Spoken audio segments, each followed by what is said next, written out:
That morning when I walked into the dining room, I spoke. I said, "Good morning." He said, "Good morning." I said, "What are we going to have for breakfast this morning?" He said, "Fried peanut butter and banana sandwich." And looked at him. I said, "What?" He said, "Fried peanut butter and banana sandwich." I said, "I never heard of it." The first time I went in, fixed the sandwich and put it on the tray and brought it back, that wasn't right. His father was sitting there, and he said, "Mary, I'm going with you and help you. And let's see, maybe both of us can get it right." I said, "Okay." And he said, "Let's toast the bread first." So we toast the bread and then spread the peanut butter on it and slice the bananas and put on it and put them into the skillet and kept turning them with the spatula and turn them till they got heated all the way through. Then I take them and cut them, put them on the platter and taking them back to me. And he said, "Now that's what I want, that's right." And then smile.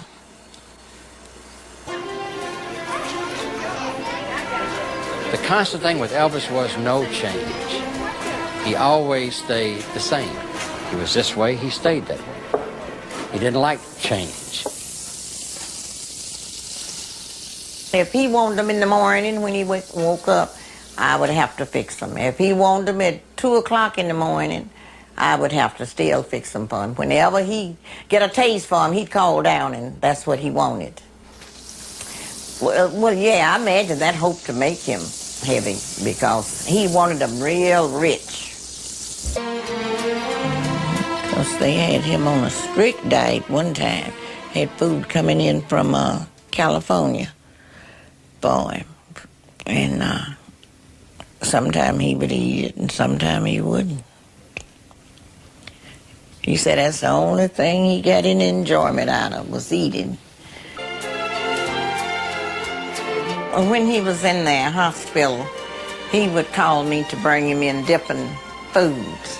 And one day he called me and told me, he says, "Mary," said, "they have me on a diet, and I want you to slip me some hot dogs with kraut on them.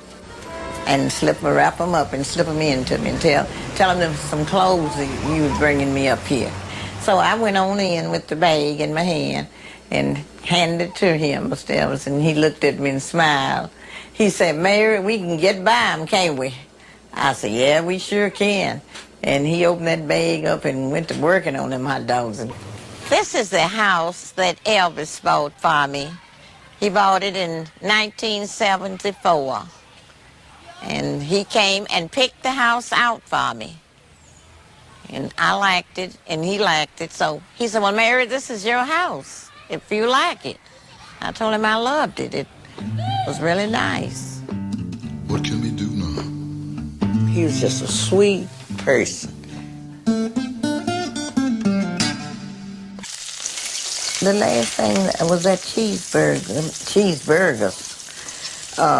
Saturday night or Sunday night and Monday night, he didn't eat anything. I said, "You're not going to eat anything for me before I go?" He said, "I ain't hungry. I just want to rest." And I said, "Well, okay then. Night-night, and I'll see y'all tomorrow." He called me May We. He said, "Well, okay, May We, I'll see you tomorrow." And that's the last time I seen him alive. That was 5 minutes to 2 in the morning.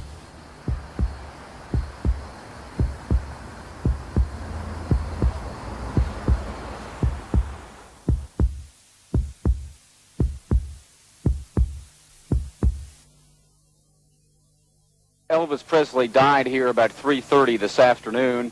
He had been found in his bathroom, unconscious, was brought to the hospital by ambulance, and Elvis was declared dead at 3:30. Then one night I